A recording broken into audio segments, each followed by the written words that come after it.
And I love what you said about fiduciary is making sure the right teams are evaluating platforms. And what I often see is the IT people go out and they look for technology, but they're not the ones going to be using the technology. And if it falls under their budget, it's just an expense.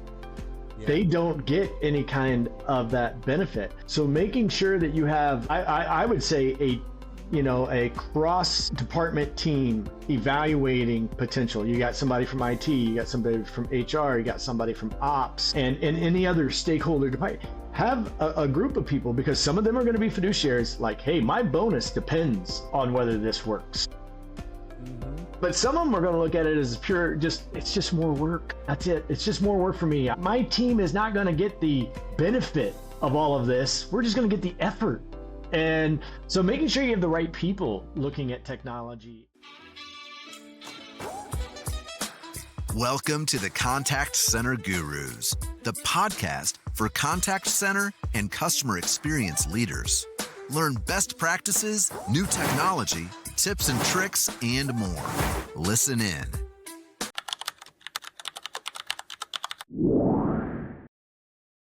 Hello, everyone. This is Darren Prine with Cloud Tech Gurus, and welcome to the Contact Center Gurus podcast. Great to have you with us today, and I'm going to refer to my notes. Today, we have a topic title called No Agent Left on an Island, Building a Connected Remote Floor. And the theme is remote agents often feel isolated, unable to get quick answers or support. The episode explores how to recreate the collaborative energy of the contact center floor virtually so agents can resolve issues faster, feel part of a team, and get live coaching when it matters most. And joining us today is my friend Jason Hiland, the Chief Revenue Officer of Collaboration Room. He's a 25-year veteran of the call center industry. He's an Indiana kid who has lived in the Phoenix desert for the last 15 years. We're both locals. We need to get together. Yeah, we are. He spends his days talking customer success and all things contact center while spending time with his lovely wife, Lindsay, and their 3 fur babies. He still dreams of being an astronaut. Me too. Absolutely. You know what? I haven't found anybody who grew up wanting to do what we do, Darren. I have yet to find that person. So we love what we do, but in the back of our minds, we all have something else that we always wanted to do as a kid. There's probably not one kid out there that thinks, you know what? I listen to my mom have this great customer service call, and I think I want to be a customer service agent and then grow into that industry. We all accidentally fall into this industry. I was pure accident. I came out of college. I had degrees in economics and accounting. I went to work for a private equity firm that happened to invest in a company that did enterprise-wide technology for collection agencies. And they put me inside that company. I got to know the company. I liked it. And next thing I know, I'm in the contact center world. Not sure how it happened, but that's as close as I can get. I was in commercial real estate, and by the end of 2008, I lost both my homes. My car was taken away, and I was homeless. So it was time for a new industry, and I fell into this industry in 2009, and it's been great. I'm glad I found it, and it's almost worth all the pain I had in 2008 for the career I've had ever since. So well, great to have you. I've got some questions I wrote down to ask you because I know you're an expert when it comes to remote contact centers and working with remote agents, coaching, collaborating. I'll share a personal story. I have a little brother who works in a contact center for a BPO in Costa Rica. Mm-hmm. And he's the one that told me he feels like he's on an island. It's not like he has instant access to a supervisor or his teammates. So especially when he was new, he would get interactions and wasn't quite sure what to say or what to do often. As happens, every call's a snowflake, right? Everyone's a little different than the call before. And I think what we're going to talk about today would have been relevant for his contact center for sure. So I have a few questions I put together. Mm-hmm. And first one is, a lot of leaders tell me that their remote agents feel like they're on an island, like my brother, mm-hmm. waiting forever for answers. From your perspective, What gets lost when an agent can't easily reach a teammate or a supervisor? Wow, a lot of things. Well, first of all, a lot of people, when you think of remote work for anyone, not just contact centers, and you ask, like, what's the hardest thing about remote work? A lot of people go straight to the loneliness, the isolation of remote work. And I'm not saying that's not true, but when we've actually asked agents, and we work with a lot of contact centers all over the globe, but when we ask agents and supervisors, specifically agents, what's the hardest thing? That is actually number three until it becomes number one. And let me explain. Number one is really just getting a hold of the supervisor when they need help the most. On the floor, easy access, raise my hand, give them the look of like, oh my gosh, and supervisor comes over. Or a teammate's right there. At home, they haven't had that ability. Now, loneliness actually comes in number three until number one kicks in, meaning where agents say they are the loneliest is when they try to get help and they can't get it. And then all of a sudden they just feel alone and on an island. And, they're doing the best they can. They want to help that consumer and they want to have a successful call. They want their scores to be high. I mean, everybody wants to succeed for themselves and for the company. And, when you're sitting at home and you might be new, you might be in nesting, you're taking your first couple of hard calls. And the only way you've got right now to get assistance is to send off what I call the Hail Mary Teams message. Like, is there anybody out there that can help me? And you see all kinds of green lights, but that doesn't really tell you if somebody's sitting right there and ready to help you or not. Right. And so what the agents come back and tell us is like, look, it's not general loneliness. It's loneliness when I need help the most. And so calls go longer. After call work goes longer because after the call, now they're trying to figure things out. QA scores drop, adherence, workforce management. It just when somebody's on an island, and I don't care what job you're in, let alone specifically a contact center job, the harder it gets, the less you'll start to care. You'll get a little bit of frustration, and even worse than that, apathy. Like, why should I work this hard if no one's going to help me when I need help? Yeah, that makes sense. I think I've been there. I know You know I'm what? there. I can't help someone. I don't have any support. I'll just get through it the best I can. But you have to kind of separate your emotion. Otherwise, you feel bad. You've got KPIs to meet, and what are you going to do? You just Well, have to do the best, and maybe even turn off the emotions a little bit to do the job. yeah, well, like when the pandemic hit, I had been with the company for 11 years. I didn't need a lot of help. But I had just left, no one can time it like me, like at the end of February 2020. And when I had just left the company and I was talking to some folks, and then the pandemic hits. And then, things went a little slow, but May 1, I got on with the company I wanted to get on with. And it was data science, machine learning for contact centers and financial institutions, not like real intuitive stuff. And I'm working at home full time for the first time ever in my career.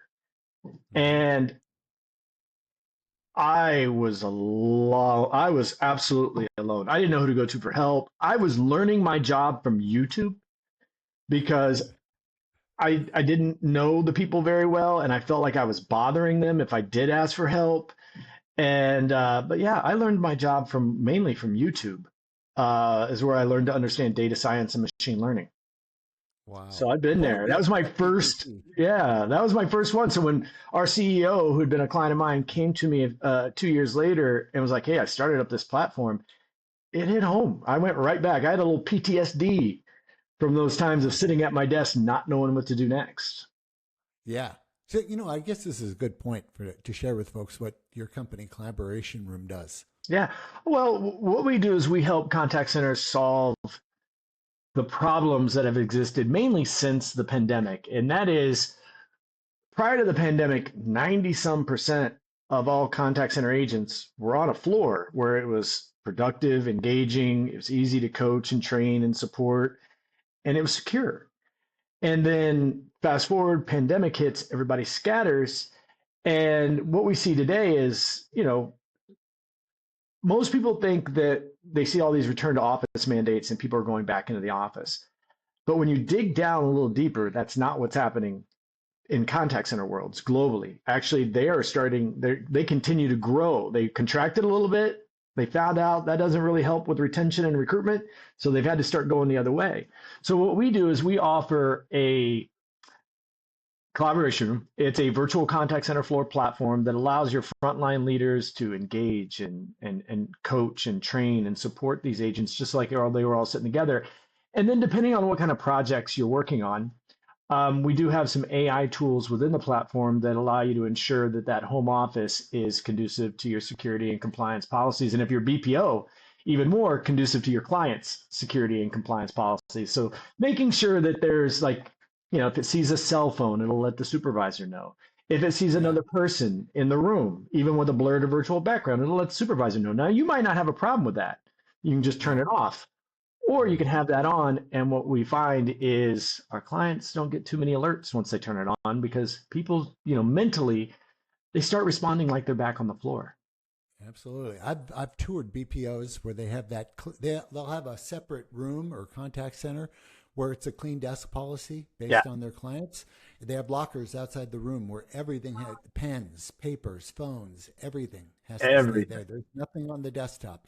And what you're talking about is visible proof of compliance. So if one BPO is trying to win a client and they're up against another BPO that has a collaboration room, and that BPO can show visible proof of compliance and the other cannot, they stand a much better chance at winning the business. So, and this wasn't even planned to be part of our conversation. No, it really wasn't. It wasn't in my list of questions to prep for, that's for sure. Awesome.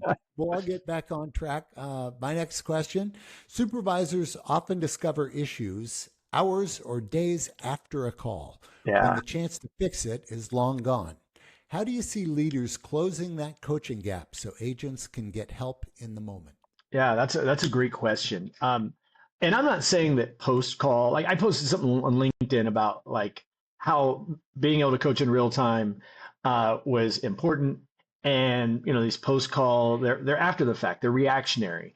And one of my clients actually got on there and said, "Hey, we love the real time stuff, but don't think that after call, after action reviews aren't important." So I don't want to make it sound like this is the only way to go about it.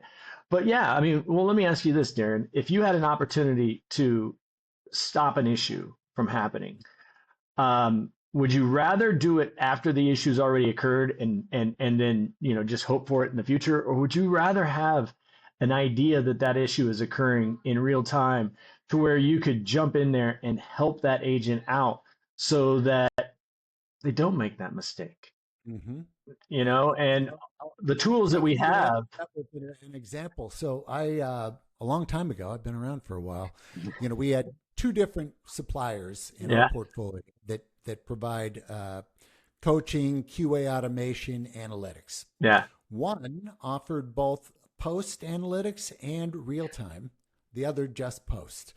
The one that offered the real-time one, because they not only wanted to learn about things that they could coach agents on and improve later, but if they could go in and stop something from happening, an agent starts using profanity, or there becomes a compliance issue, they want to jump in and handle it right there. And if there's an opportunity to save that client before they go leave that terrible review on on Google, on social, right? Let's fix it before we have a bad review. Let's fix it right now if we can. And of course, you can put rules in place for, what you want to get alerted on real time. But of course, we sell probably 30% of our clients or more. We're helping to source solutions for conversational analytics and QA automation. But to be able to get that information in real time, to be able to coach an agent real time like that, that's special. That's something I think anyone that, if they knew it was available and the cost wasn't a barrier, they're going to want it, right? Yeah, and like what you're talking about with the voice sentiment analysis, a lot of folks have that kind of stuff, or it's in their CCAS system, or bolted onto their CCAS, and that's really helpful. Now, not to make this a commercial, but our platform uses a lot of video. So we use actual facial emotion notification, because we as human beings, we derive about 80% of our lives second by second, minute by minute by sight. And then hearing is 10%, and then taste, touch, and smell are the other, the other 10%. So you could have a voice sentiment analysis in your CCAS working right along. But then what our AI is doing in the videos is just looking at the facial expressions and giving that supervisor a signal. Like, are they smiling? Are they in a neutral mode? Or is the AI detecting frustration and anger and such like that? And then just changing an emoji and popping a little note to the supervisor like, hey, if you got a minute to coach, we think this one could use a little help. Yeah. So now, if you've got both, you've got voice and you've got a facial covered. Man, the odds of missing something are slim to none. Yeah. And it's my understanding that you're able to, well, as a supervisor, they can see their team Yeah. and they could see snapshots. But if they get an alert or if they just happen to click on an agent, they can move to full video where they can see the agent, maybe even their desktop. They can also hear the agent, see the agent, and see their screens, even if they have two monitors. Because the reason why my supervisor in my contact centers, where I was an agent, the reason why they wanted to sit next to me, well, back then they couldn't not plug in. They had to plug into my phone. That's how long it was to be able to hear. But they Oh yeah, the wanted one to that see sit behind you. they wanted to see how I was using the software while I was on an interaction. Because if I'm not using the software right, I'm slowing down the interaction times. That's not good for anybody. And in fact, we have simulation-based learning training solutions providers in our portfolio. And part of that isn't just the agent learning how to handle interactions, but it's also being able to use the simulation of Salesforce and whatever other software they might be Yeah. using. Yeah. So So, seeing your oh, I'm sorry. screen is critical. Yeah. So with our platform, we have a patent, like, Zoom and Teams and all that, they can stream multiple videos, but on those platforms, you can only share one monitor. So if somebody's using like a Teams or a Zoom to interact with their agents, they got to be like, okay, Darren, share your screen, or, you know, Craig, you share your screen, or Fred, you share your screen. Well, that's great in a meeting, maybe even okay in training, but what it's not helpful is trying to mirror a supervisor walking the floor around their Right. team area. So what our patent does is it live streams, and we don't record anybody. We live stream their video, and our patent allows us to stream both monitors per agent simultaneously. So when you look at your screen, you're seeing every agent on your team video and both their monitors, each streaming at the same time. So if you're a supervisor, you're like, all right, I got a few minutes. You're walking around. Yeah, you might get the emotion notification, but you can just watch their monitors, like, oh, and click a button, and you're listening to that call, and you're like, well, Darren's not maneuvering through the system right. I need to have a conversation with him, send him a quick chat. You can say, hey, put the consumer on hold. Then you can have a private call through the platform. Hey, you need to go to this page and this page and fill out this field, not what you were doing. So that's that real-time coaching and support. And also just yet another way to replicate the floor. That's all everybody's trying to do, is replicate the floor with the benefits of remote. And it's been a struggle, but now technology is doing what technology always does. It's bridging that gap. Yeah. And all right. So before we turn this into a commercial, I'll Now, I go don't back want to it to be. I don't want it to be. I'm just trying to explain. I will add one more thing is that not only can the supervisor see the agents, they can see the supervisor. So Yeah, that's kind of they're, important. which You is know, cool. yeah, Which is big. most people focus on security and compliance, and that's important. Any platform you have out there should have some form of security and compliance in it. But there's other aspects of remote work. There's the team engagement, there's productivity, there's security and compliance, there's the training, coaching, and support, there's the recruitment and attrition, and then there's developing your future leaders. I mean, we need these agents to become supervisors. Yeah. The way most people look at it is, or most technology out there is really focused on that security and compliance, which I'm not saying is not important, but I like the idea of focusing on that supervisor to agent engagement two ways. Mm-hmm. Because if you're focused on that, that's the foundation. Well, then you only add a little couple of features here and there to work with productivity, security, and compliance, because you're already starting to work on all that. Yeah. But if you're just working on security and compliance, you're not doing much for engagement. Maybe you're doing something for productivity because scared people will work harder till they quit. Yeah. But nonetheless, if you have that engagement with your teams, no matter what platform you're using, you are already starting to work on all this stuff. Absent that engagement, you're just targeting maybe one of those items, and that's Right. not going to help you in the long run. I know this solves my little brother's problem because he'd be able to see his supervisor and interact with his teammates. So one way or the other, as he's not stuck on an interaction with anxiety building up because No, he can't get the answer to solve it. Move on to the next it can be interaction. stressful. Look, it's a hard job. It's a hard job, especially when you can't get help. It's an extremely hard job. So compliance adds another layer of stress for remote teams. What are some of the risks you've seen companies overlook when agents are working from home? I don't know if they're necessarily overlooking it as much as they may be putting their heads in the sand a little bit because they Right. don't know how to solve it. Hmm. Look, we've had the ability to secure data in transit between offices or remote forever. VDIs, VPNs, Citrix, you name it. That data in transit can stay pretty safe. Where most people are struggling with is the new Wild West, Darren. It's this office and making sure that the only people that can access the data that has safely made it to this monitor is the agent that they have recruited, background checked, trained, and put into production, not their roommates, not their spouses, not their boyfriends, not their girlfriends. Hmm. That is the hard part with remote. Yeah. The rest of the stuff we've had for years, but that's the difficult part. And that's what scares most contact centers clients or compliance departments and quite frankly, regulators is wow, who has access to this data? That's Hmm. that's the Wild West. Yeah.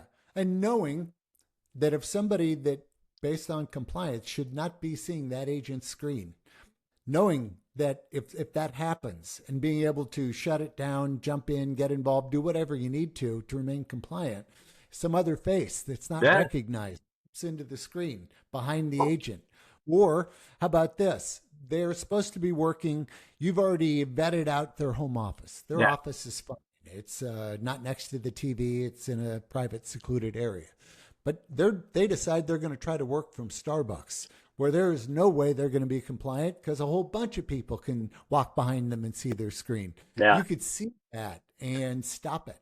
Well, yeah, and that's a more obvious one, but what we've also seen from contact centers is let's just say they're in a business where licensing is very important in a certain state or country, and they have to have their agents working within the borders of that geographic boundary. Agent gets hired and then moves. Hmm. And now, technically speaking, if they're in a state that that company's not registered to be working in, or if they're in a country, or if they're a BPO and their clients have certain restrictions, now you're completely out of compliance. Now, there's a lot of tools that you can use for that. I'll just kind of give a broad stroke with geolocation, making sure that you are able to understand what the geolocation of that agent is if you are in an environment that has those kinds of restrictions. Now, some people will say, well, but they can use a VPN. Well, then there's another tool that you can use. I mean, some platforms come with all these tools. I'm not going to say whether mine does or not, but some of them do. And so you can have desktop activity reporting.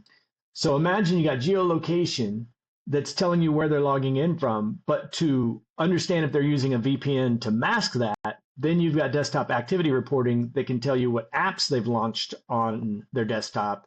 And if one of those apps is a VPN, well, now you've got somebody that is probably hiding where they're at. Hmm. Yeah, brilliant. Yeah. And not only that, I mean, I'd tell you, I can make the hair stand up on your arms. We've got other BPOs that we've talked to. The big one out there, the real one that scares everybody, is the subcontracting. I go out and get a job, not with one contact center. I get a job with 10 contact centers. Uh-huh. I show up for the meetings, but guess who's not doing the work? This guy. So now, if you really want to get into that, again, video is important, to understand who these people are. And then there's also facial recognition tools out there that when they get hired, you snap a picture, you get their ID and Then a Yeah. system can scan them, and then it's constantly letting you know if that person in that video is the person that you happen to approve. Again, you can buy these a la carte. You can find them, in one platform and such like that. But that's the things that get, I don't want to say overlooked. These are really smart people that are sitting back there. They're just one, they're unaware of technology that can help them. Two, they think it's too cost prohibitive. But I'll argue that one bad issue will outweigh any cost you spend. Sure. And then three, people start to, they don't want to be too big brother. And I get that. And they're trying to find that gray area in the middle. And so it prohibits some people from probably putting in the technology they need to make sure that they and their consumers, or they and their clients, have a safe environment. Yeah. And yeah, and we have suppliers in our portfolio for that geofence or geolocation and facial biometrics and other Mhm. things like that. That's, as I understand it, part of collaboration It room. comes with the So platform. Yeah, it does. yeah, they get that too, which is pretty cool. And you Yeah. know what? Let's talking about Big Brother. I worked in two very large contact centers, huge. One was 26 floors of Oh agents, my goodness. and yeah, the phone company. And you know what? I had my supervisor standing behind me, walking around behind me, and the other agents. Our cubes are open. Anyone can come up right behind us and watch what we're doing, plug in and listen in.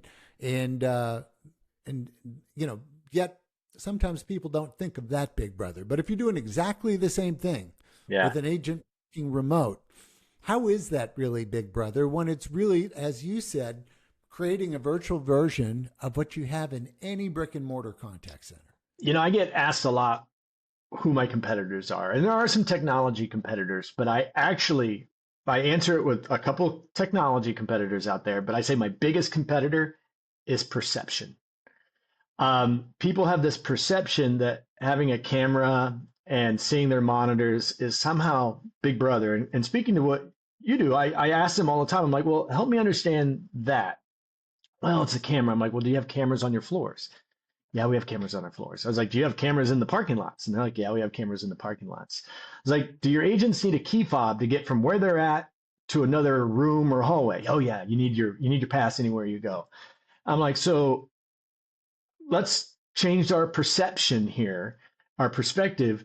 Um, from the time in the office, from the time your agents got out of their car to the time they went home, except for maybe when they were in the bathroom, they're probably being recorded on camera and they have no idea who can watch them. Like, Mhm. yeah. And I'm like, I'm putting one camera on them. They see the camera right there. They can see anybody who's watching them. I'm not recording a single thing. Help me understand which one of those feels more like Big Brother to you. But it's a perception because these people are at home, and and a lot of times executives, when they see this kind of stuff, they put themselves in the agent's. I don't think that they shouldn't have empathy for an agent, but they think, well, Yeah, I wouldn't want to be on. Well, this wasn't built for a COO. yeah, Technology like in your portfolio wasn't built to put the COO on this, or the VP, or the director. Most of these agents are somewhere between 18 and 28 years old. To them, it's a job. A lot of times, it's not. And they're like, "Well, I want to show that I trust my agents." And I'm like, "All right, well, how about we do this? How about you send them a spreadsheet with all your banking information on it?" And they're like, "Why would I do that?" I'm like, "Well, that's what you're asking your consumers to do. yeah, You're asking them to give that kind of information to a person they've never met, and just blindly. But you wouldn't do right, it." And yeah, I don't mean this argumentative with them at all. I'm trying to have fun with them, and we usually have a laugh out of it. But it is perception of Big Brother is probably the hardest thing for anybody in my industry, trying to bring that engagement and that productivity and that security and compliance and training and coaching back to the game. That people just, I can have six people on it, five people will love it, and I'll have that. I know I'm going to have that one Big Brother. I know yeah. I'm going to have that one Big Brother in the call, and it's usually the quiet one. I've learned that. Mhm. So as soon as I find out who the quiet one is, I ask them, "What are your thoughts?" And I can always, well, it feels a little intrusive. Like, well, I don't think your consumers would feel that way. Yeah, exactly. And I can't think of really any other way to meet the compliance as far as ensuring there's no Yeah. one that's What's your alternative? Is information yeah. right it. Or in the clean desk policy, the notepads, being able to write things down or do anything like that. I mean, how are you going to maintain that kind of And compliance with we've had to build that out for clients too. For certain projects, they can have a a mounted camera on the desk, like I have to have clean desk, Yeah, and that can be looking, yeah, and it can be looking for pen, paper, anything like that, iPads, telephones that are on the desk. yeah, Because some, depending on the projects, depending on the BPO or the company, the brand, the collection agencies, they have different spectrums of needs. yeah, And it's up to technology providers like us not to just say like this is the only way to do it. It's like, all right, here's a menu, and you can flip on what you need to yeah, feel comfortable. And that might be on a per drop project basis. Like, I might be dealing with a BPO that's got a couple of healthcare projects, but mainly tech support and some other things. Well, they're not so worried about clean desk for that other stuff. But for the healthcare stuff, they need that dialed in, or else they're going to lose work from home. And that means the recruitment and retention stuff it goes to hell. yeah. All right. Next question. So, culture is one of the hardest things to scale Yeah. outside of a physical contact center. What are a few ways you've seen organizations rebuild that sense of connection in a virtual environment? This is my favorite one. We could talk productivity, security, compliance, all that stuff. But I love talking about community and culture in a work from home environment. Yeah. So I won't be able to explain this succinctly without bringing up our platform just a little bit to give examples.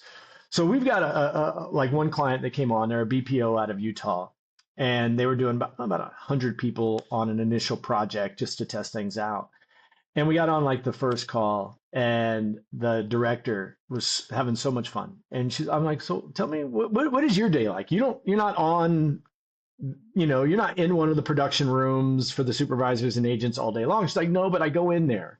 And when I go in there, my camera pops on, they see me. And what I do is I have on my side, I have my mic turned off. And what I have on my side is music playing, and I dance and lip sync. And the contest is for them to guess what song I'm singing. And, they have, like pet days and stuff like that. So when you bring in cameras, again, I go back to Mother Nature gave us eyes, and 80% of what we derive. When you bring in cameras into it, now you can really start to engage with somebody. Like if I were to turn off my camera right now, Darren, how engaging do you think this podcast would be at the moment? Probably not very Not as fun. No, no, no, no. You wouldn't have to look at this, the crow's feet and all that kind of stuff, but it wouldn't be as much fun. So I people see. might I'd turn my camera off, but Yeah. go ahead. But I've seen contests, I've seen pet days, I've seen and Bring your kid to work day. You could bring your child to work. They could watch what yeah, some people are like, I don't want the kid there all day long, but hey, bring them in during so like in our platform, you have production rooms and nesting and training rooms, then you have meeting rooms. So what some of our clients are doing with some of those meeting rooms is not turning it all into about business. They're naming some of these meeting rooms like birthday, hiking, camping, hoops. I've seen fantasy football. I've seen it all. So that when people go on lunch or break when they're working remotely, they don't have to just sit there by themselves or what have you. They can pop out of their room and go into one of these community rooms, as I call them, and engage with people who have like-minded hobbies, just like the old cafeteria or break room on the floor.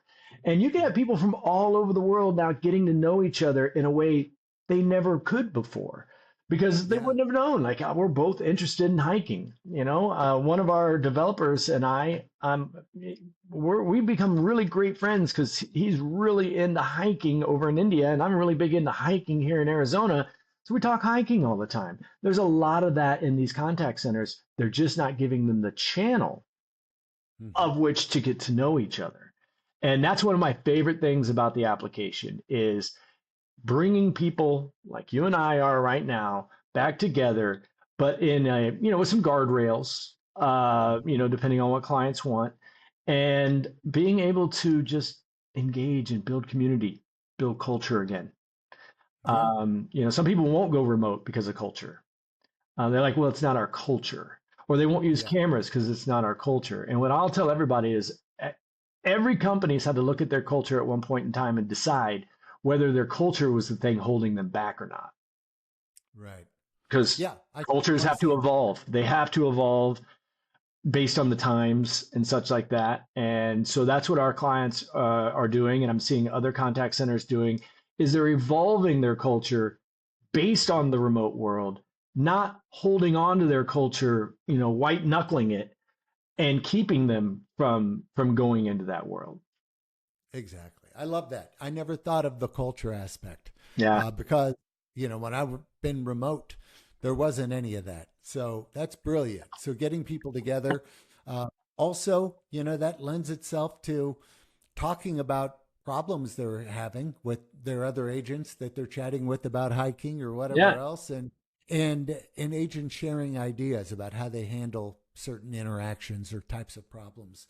Yeah. So that's a great add-on to It's the my favorite flow. part of the platform. It's my favorite part of remote when I talk to people and I ask them, how are you developing a culture in remote?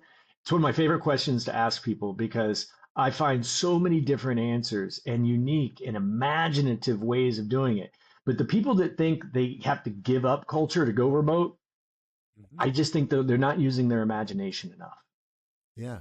And I could see, there's ways you can gamify this. You have a Yeah. contest where everyone gets together and based on whatever it is, a quiz, questionnaire, whatever or not, and then they win prizes. When I Just was like on the agent, floor. Yeah, just like on the floor. It doesn't have to stop.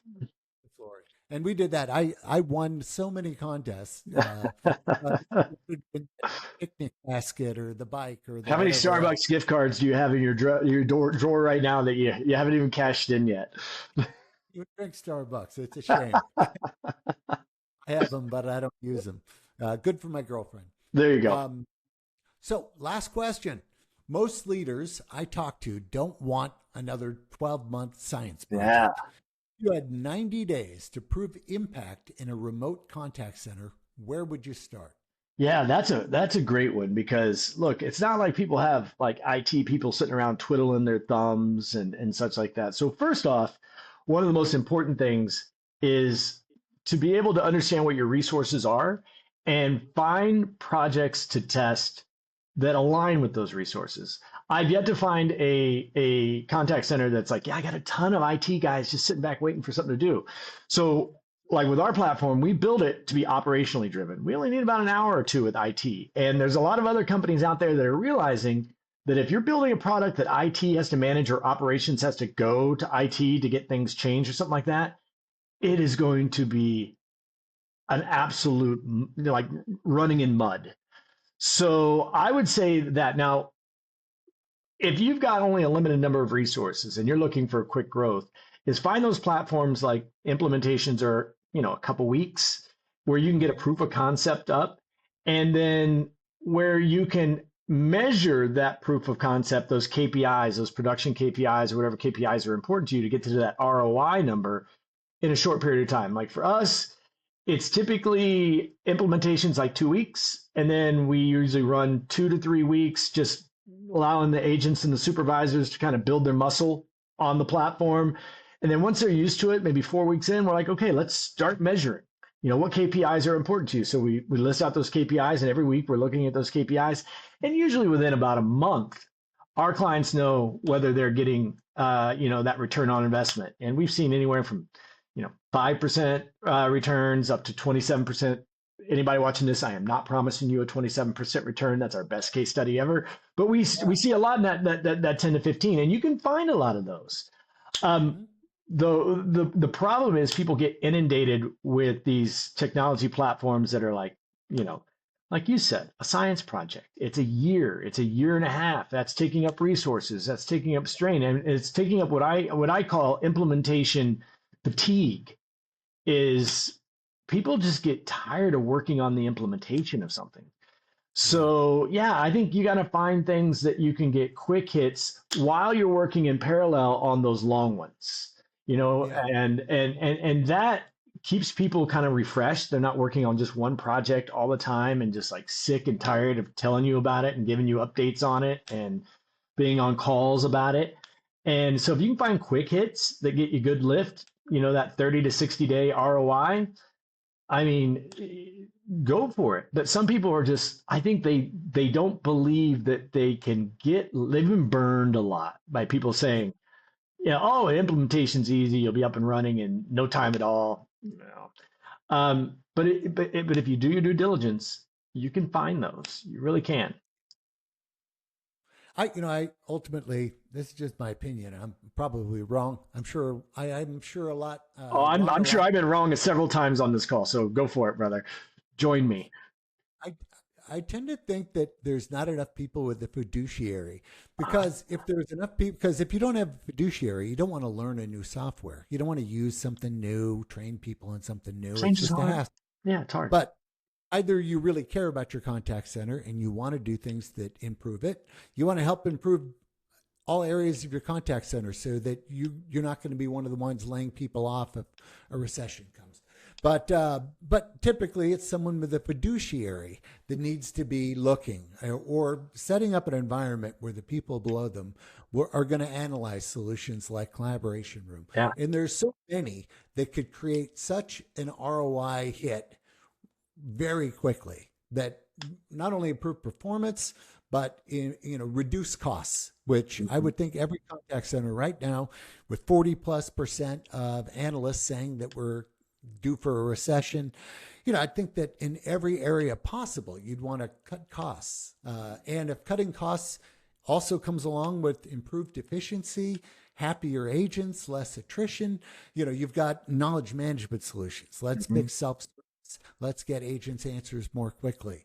You have simulation-based training and learning, which reduces training time by 50% and gets agents performing almost twice as well as they would have in a typical training environment. So you're saving time on training and you're giving them better training. And what you're talking about with Collaboration Room, where they could actually test it out easily. This is one of the easiest pilots they could do, where they start using it, and within a few days, they're kind of already understanding. All right, They get an idea pretty quick. They yeah, do. And I love what you said about fiduciary yeah, is making sure the right teams are evaluating platforms.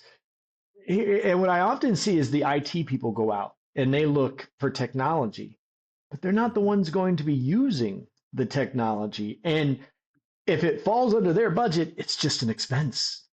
yeah, They don't get any kind of that benefit.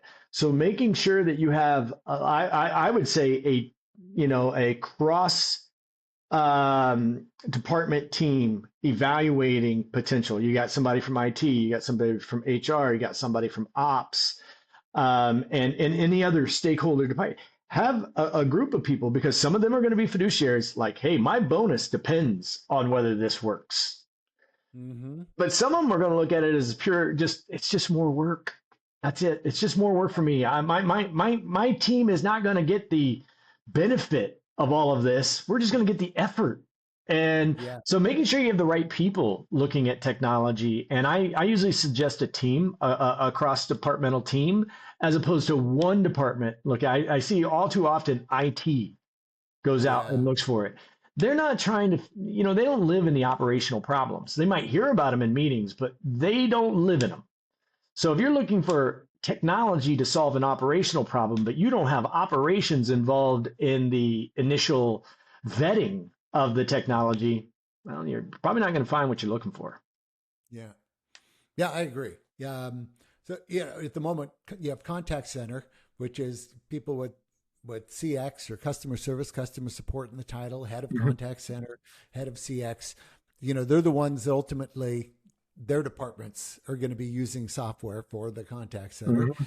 IT is UCAS, cloud hosting, SD-WAN network, all of this other stuff. And yeah, I agree. A tiger team that Yeah, comprises both. not better But name. Not like that. Better than my cross departmental tiger team.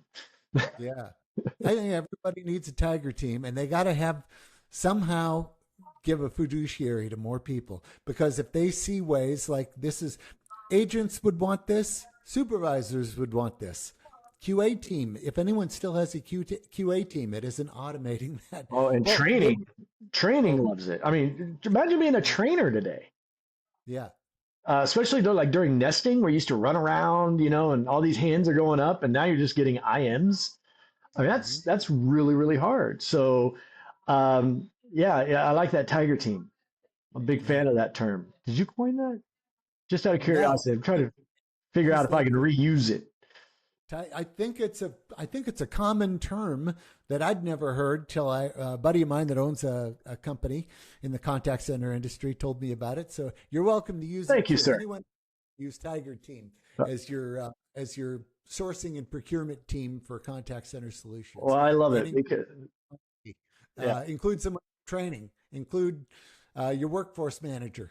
yeah, yeah. I mean, some people just think technology belongs to IT, and Yeah, I think they miss the use cases yeah, sometimes that the operational because like I had somebody the other day say, they took a look at our platform 6 months ago and they're like, hey, send me a list of all of the features and functionality you've done since we last talked. And I'm looking mhm, at this list of feature functionality and I'm like, man, we did some really cool stuff our clients love. But if you weren't a user of that platform, you'd look at that list and go, I doesn't seem that impressive to me. yeah, But and that can happen with teams. You look at least features. If you're not a user, if you're not the in case developer, and you look at that feature list, you're like, ho hum, yeah. But if you're a member of that Tiger team on the training or the operational side, you're like, holy cow, that right there is like that would make my day so much better. Hmm. That'd I make live to help companies find impactful I love solutions. it. Impactful. That's it. It's improving all areas. It's a win for everyone involved in that contact center, and it improves every aspect of that contact center. And based on what I've learned, I think I'd lump Collaboration Room into that super impactful. I mean, what are the reasons why somebody wouldn't want this model? So let's say you have competitors, right? And so Yeah, there's you and there's out there. So I don't want to say just collaboration, but yeah, this type of solution, I could see. We talked about the improvements of up to 28%, and the ROI is there. So I imagine within a year or so, that probably your solution or your type of solution pays for itself, yeah. right? Oh yeah, oh yeah. Our clients will tell you they get an invoice, but it's not one they're worried about paying. We pay for Yeah. ourselves. You know what? How do I put this without offending some people out there? I think for the brands and like our collection agencies, they see it, they grab it, they put everybody on it. The BPOs. The Hmm. BPOs historically, their business model has not been to bring technology to the table. Yeah. And they bring the butts and Yeah. seats. Hmm. And then the client brings all the technology. Well, now customers of BPOs are like, what are you bringing outside of just the butts? Hmm. And what I often hear from BPOs, the reason they won't move forward is, well, we just got to find a client to pay for it. Yeah. And I'm like, well, wait a minute. You know that if we got this and got the ROI, even less than the ROI I'm talking about, that your agents are going to be better. They're going to be better trained. Your attrition can go down. All of this stuff, Hmm. and you can either get into the bonus or get out of the penalty. All these things, and they're like, "Yeah, but that's just not our model." And Yeah. I'm like, wow. And I mean, literally, if my head could explode right there, at times Yeah. it would. But I mean, we have a lot of BPOs, and we have some very, very, um, you know, forward-thinking BPOs that they see what's on the horizon. Their clients aren't going to pay for all this technology, and they're going to have to find ways to drive down their operational costs if they want their margins to stay the same or grow.